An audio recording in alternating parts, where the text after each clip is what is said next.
Good morning students, मैं SK. Bharti लक्ष्य में आपका स्वागत करता हूं। आज हम लोग लॉजिक फैमिलीज का तीसरा लेक्चर बना रहे हैं। इसके पहले 2 लेक्चर बन चुका है, ठीक है। दूसरे लेक्चर में मैंने ट्रांजिस्टर एज ए स्विच को डिस्क्राइब किया था, ठीक है। आज फिर मैं उसको थोड़ा सा रिवाइज कर रहा हूँ इस लेक्चर में, और आज हम लोग, ठीक है, तीसरे लेक्चर में लॉजिक गेट के बारे में फिर से पढ़ेंगे। जैसे ही मैं लॉजिक गेट बोला तो आपके दिमाग में दौड़ रहा होगा, लॉजिक गेट तो पढ़ा चुके हैं सर, लॉजिक गेट ऑलरेडी हम लोग पढ़ चुके हैं। तो यह सही बात है, लॉजिक गेट आप पढ़ चुके हैं, लेकिन लॉजिक गेट ट्रांजिस्टर से आपने नहीं बनाया था, या लॉजिक गेट डायोड से आपने नहीं बनाया था। जैसे हम लोग पढ़ेंगे डायोड ट्रांजिस्टर लॉजिक, डायोड और ट्रांजिस्टर को मिला के आपने नहीं बनाया था। तो हम लोग इस चैप्टर में लॉजिक गेट थोड़ा सा स्टडी करेंगे कि ट्रांजिस्टर से या डायोड से लॉजिक गेट कैसे बनाया जाता है, क्या उसके ऑपरेशंस कैसे होंगे। इस तरह के सर्किट्स को बनाकर हम लोग, ठीक है, उसको ऑपरेट करने सीखेंगे, ठीक है। तो इस पूरे वीडियो में मैं लॉजिक गेट के बारे में बात करूंगा। यदि कुछ बच जाता है तो नेक्स्ट वीडियो में कंटिन्यू हो जाएगा, ठीक है। तो चलते हैं पहले, लेकिन दूसरे लेक्चर का जो पार्ट है उसको मैं फिर से एक बार समझा रहा हूँ कि ट्रांजिस्टर एज ए स्विच मैंने बताया था। अगर ये कंसेप्ट क्लियर नहीं होगा तो आपको बहुत प्रॉब्लम होगी जो मैं अभी पढ़ाने वाला हूँ उसको समझने में। इसलिए फिर भी मैं एक बार अच्छे से बता दूँ, यह ट्रांजिस्टर है। आप देख रहे होंगे कि एनपीएन ट्रांजिस्टर दिख रहा होगा, इसमें एनपीएन ट्रांजिस्टर है। और यदि एनपीएन ट्रांजिस्टर के बेस में सप्लाई नहीं दें, 0 वोल्ट दें, तो यह ट्रांजिस्टर ऑफ माना जाएगा, ट्रांजिस्टर काम नहीं करेगा। सही बात है, सॉरी, ऑफ नॉट ऑन, ठीक है। ट्रांजिस्टर काम नहीं करेगा, ट्रांजिस्टर ऑफ होगा। इसका कारण है कि बेस में सप्लाई नहीं जाने से अंदर के जंक्शंस ब्रेक नहीं होते हैं और इसकी वजह से ये ऑफ होगा।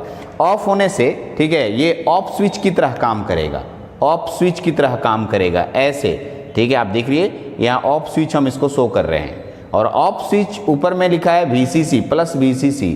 तो हम इसके आउटपुट वोल्टेज को अगर हम निकालना चाहें, ठीक है, V आउट निकालना चाहें तो इसका आउटपुट वोल्टेज होगा VCC।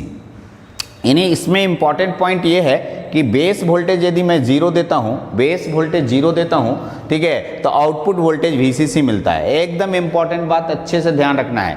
बेस वोल्टेज यदि 0 देंगे तो आउटपुट वोल्टेज VCC, एकदम बढ़िया से समझ लेना। और कैसे होता है वो मैं आपको समझाया। यदि मैं इसके बेस में, देख लीजिए दूसरा जो कंसेप्ट है, बेस में सप्लाई वोल्टेज V देता हूं मैं, ठीक है। तो जब मैं V वोल्टेज इसमें प्रोवाइड करूंगा तो ऑब्वियस सी बात है ट्रांजिस्टर ऑन हो जाएगा। ट्रांजिस्टर ऑन हो जाएगा तो यह एक क्लोज स्विच की तरह काम करेगा। क्लोज स्विच ऐसा होता है, देख लीजिए, और क्लोज स्विच ऊपर में लिखा है VCC। तो यहाँ से यहाँ तक में कहीं कोई रेसिस्टेंस है नहीं। अब आप देख सकते हैं कि अगर मैं इस पॉइंट से इस पॉइंट तक का वोल्टेज अगर आपको निकालने के लिए बोलूं तो आपके पास वोल्टेज का फॉर्मूला होता है I × R।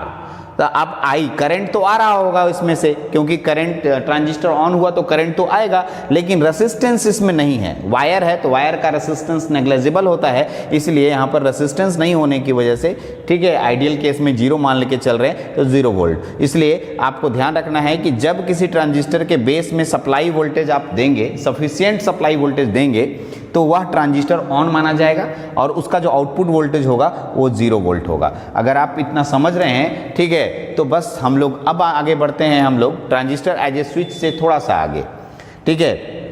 लेकिन इसमें एक चीज़ और मैं जोड़ दे रहा हूँ, डायोड का कंसेप्ट। डायोड के कंसेप्ट को भी अच्छे से समझते हैं। चलिए डायोड के कंसेप्ट को थोड़ा समझ लें, उसके बाद, ठीक है, हम लोग लॉजिक गेट पे आएंगे। डायोड नाम सुने होंगे, PN जंक्शन डायोड। ये PN जंक्शन डायोड है, इसका सिंबल है, जिसमें इधर वाले टर्म को आप, इधर वाले टर्मिनल के पॉइंट को एनोड कहते हैं, इधर वाले को आप कैथोड कहते हैं, एनोड कैथोड। और आपको बहुत अच्छे से बताया गया है, ठीक है, जैसा कि आप प्रीवियस क्लासेस में जो टीचर आपको पढ़ाए होंगे वो बताए होंगे कि अगर एनोड को पॉजिटिव से कनेक्ट करते हैं और कैथोड को नेगेटिव से कनेक्ट करते हैं तो यह फॉरवर्ड बायस मोड में होता है। और फॉरवर्ड बायस मोड में इसमें करंट फ्लो करता है एनोड टू कैथोड। ये सब बात आपको अच्छे से पता है। दूसरा, अगर यही डायोड मैं लेके चलता हूँ, ये डायोड, ठीक है, और इसमें इधर नेगेटिव कनेक्ट करता हूँ, इधर पॉजिटिव कनेक्ट करता हूँ, तो ये रिवर्स बायस मोड में आ जाता है, रिवर्स बायस मोड।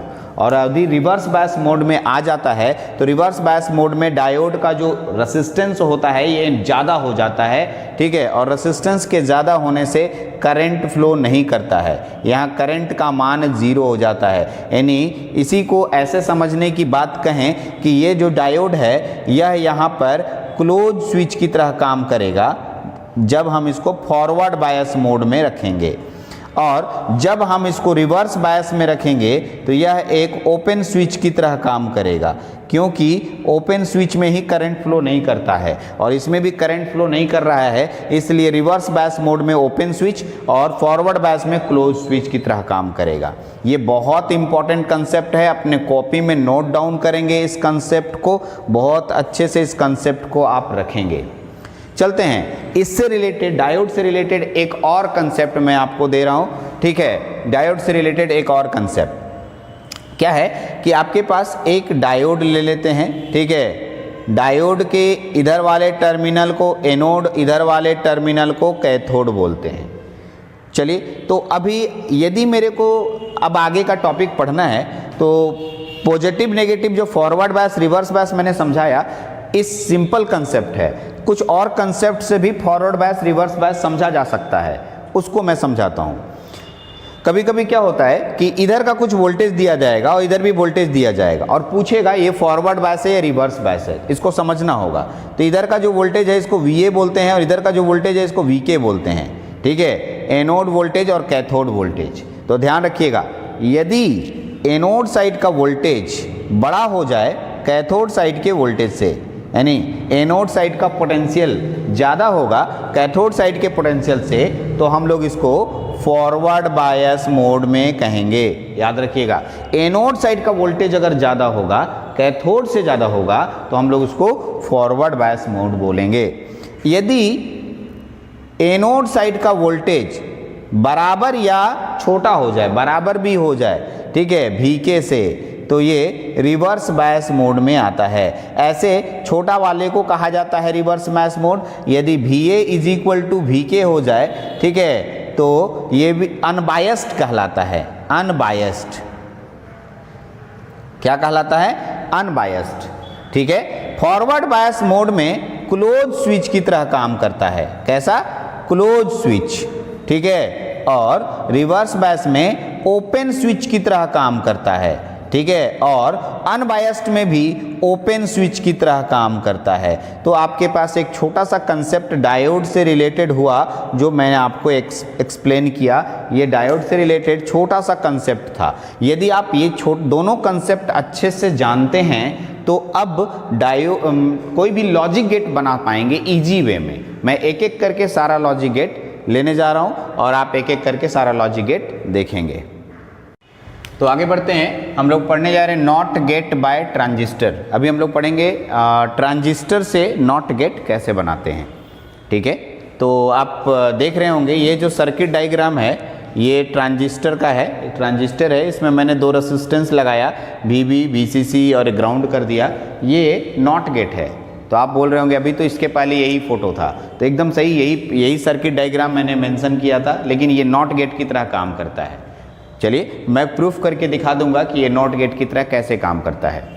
पहले नॉट गेट को कंसेप्ट को अच्छे से याद कीजिए। नॉट गेट का कंसेप्ट मैं नीचे लिख रहा हूँ, आपको याद होगा। नॉट गेट एक ट्रायंगल सिंबल में बनाया गया, एक बबल के साथ बनाया जाता था। यदि इधर A लिखते थे आप, तो इधर आप A कॉम्प्लीमेंट देते थे। Complement means opposite. जो आप यहाँ लॉजिक देंगे, इनपुट में जो भी लॉजिक देंगे उसका अपोजिट आएगा। यदि आप 0 देंगे तो 1 आएगा, 1 देंगे 0 आएगा, ठीक है। इसके लिए सर्किट डायग्राम हम लोग डिज़ाइन किए थे और एक्सप्लेन किए थे, लेकिन नहीं एग्जैक्टली हम लोग अब ट्रांजिस्टर से मैं आपको बना के दिखाऊंगा कि एग्जैक्टली 0 देने पर 1 और 1 देने पर 0 कैसे आता है। इसी को समझते हैं। इसमें एक और बात मेंशन कर रहा हूँ, ठीक है। जो हम लोग लॉजिक पढ़ रहे हैं 0 और 1 को एक्सप्लेन करने के लिए मैंने सर्किट डायग्राम बनाया है। इसमें एक ट्रांजिस्टर है, इसके कलेक्टर में VCC सप्लाई दिया जा रहा है, इसके बेस में VB सप्लाई है जो कि मैं दे रहा हूँ। VB सप्लाई यहाँ आपके पास इनपुट सप्लाई के रूप में मैं दूंगा जो आप देना चाहते हैं, ठीक है। तो यही है नॉट गेट बाय ट्रांजिस्टर। चलते हैं तो इसको एक्सप्लेन करते हैं। इसको एक्सप्लेन करने के लिए 2 केस आएगा। Case number first, we take VB बराबर 0 वोल्ट, यानी यहाँ पर हम लोग VB का मान कितना ले रहे हैं, 0 वोल्ट। यदि मैं VB का मान 0 वोल्ट लूँगा, सोचिए VB का मान 0 वोल्ट लूँगा, तो आपको पता होगा, जस्ट अभी थोड़ी देर पहले मैंने बताया, किसी ट्रांजिस्टर के बेस में यदि 0 वोल्ट जाएगा तो यह ट्रांजिस्टर ऑफ कहलाएगा। ठीक है, ट्रांजिस्टर यदि ऑफ होगा तो यह ओपन स्विच की तरह काम करेगा, और ओपन स्विच की तरह काम करेगा। ठीक है, तो इसका जो आउटपुट वोल्टेज होगा आप एकदम शो करके दिखा सकते हैं, स्विच के रूप में बना के दिखा सकते हैं, या डायरेक्ट भी लिख सकते हैं। मैं डायरेक्ट लिख रहा हूँ, इसके जस्ट प्रीवियस वीडियो में, अभी थोड़ी देर पहले और प्रीवियस वीडियो में भी मैंने पूरा एक्सप्लेन किया है, इसलिए आपको यहाँ एक्सप्लेन नहीं कर रहा हूँ। VB बराबर 0 वोल्ट ऑफ हो गया, ऑफ के कारण भी आउट वोल्टेज का मान, ऊपर का जो वोल्टेज है वो होता है VCC बोलते हैं इसको। ठीक है, यानी आप इसको लैंग्वेज में मेंशन कर सकते हैं। If we give VB is equal to 0 volt, then ठीक है, ट्रांजिस्टर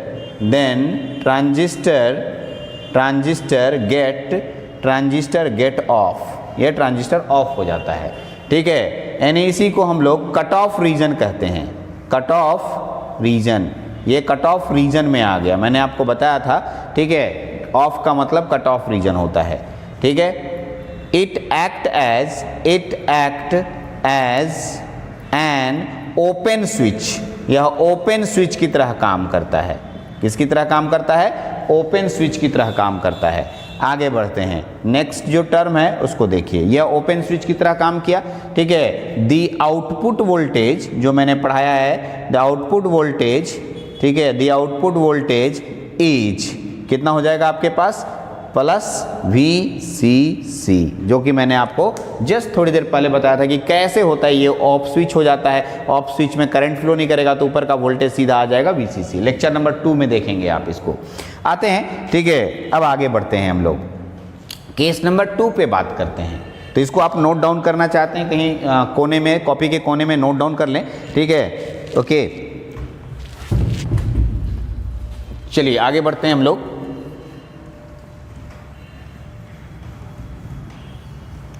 केस नंबर 2 पे बात करते हैं। केस नंबर 2 आपके पास मेंशन है। केस नंबर 2 है, यदि मैं we take VB equal to V volt, यदि मैं VB equal to V volt provide करूंगा और रेसिस्टेंस R है, ये रेसिस्टेंस सर्किट प्रोटेक्टिव रेसिस्टेंस है, इस रेसिस्टेंस का कोई खास काम नहीं है, तो मैं यहाँ VB इक्वल टू R ले रहा हूँ, VB equal to V volt ले रहा हूँ, और यह V वोल्ट इस ट्रांजिस्टर को सफिशिएंट देता है वोल्टेज, और ये ऑन हो जाता है। ठीक है, आप यहाँ VCC भी लिख सकते थे, आपकी मर्जी है, क्योंकि VCC इसका अधिकतम वोल्टेज है, इससे ज़्यादा वोल्टेज हम प्रोवाइड नहीं करेंगे। ठीक है, तो यहाँ VCC तक भी प्रोवाइड किया जा सकता है, ये VCC भी आप ले सकते हैं। चलिए, अगर आप नहीं लेंगे तो V वोल्टेज भी ले ले, सफिशिएंट वोल्टेज चाहिए, इसको ऑन होना चाहिए। जब ये ऑन होगा तो ये क्लोज स्विच की तरह काम करेगा। ठीक है, क्लोज स्विच की तरह काम करेगा, तो जो V आउट वोल्टेज होगा, क्लोज स्विच यानी शॉर्ट सर्किट बोलते हैं उसको, और शॉर्ट सर्किट के सामने का वोल्टेज होता है 0 वोल्ट। कितना होता है, 0 वोल्ट, करेक्ट। चलिए, तो यहाँ पर आपको है, इसी को आप लैंग्वेज में लिख सकते हैं, if we give VB equal to VCC, then transistor, ठीक है, ट्रांजिस्टर गेट ऑन का मतलब होता है सैचुरेशन रीजन। कौन सा रीजन, सैचुरेशन रीजन, इसे सैचुरेशन रीजन कहते हैं। ठीक है, अगला, it act as an close switch, यह क्लोज स्विच की तरह काम करता है। ठीक है, अगला है, द आउटपुट वोल्टेज, जो आउटपुट वोल्टेज मिलेगा, ठीक है, इज इक्वल टू 0 वोल्ट, यहाँ आप 0 वोल्ट दे दीजिए। तो चलते हैं, फिर आप पूछेंगे सर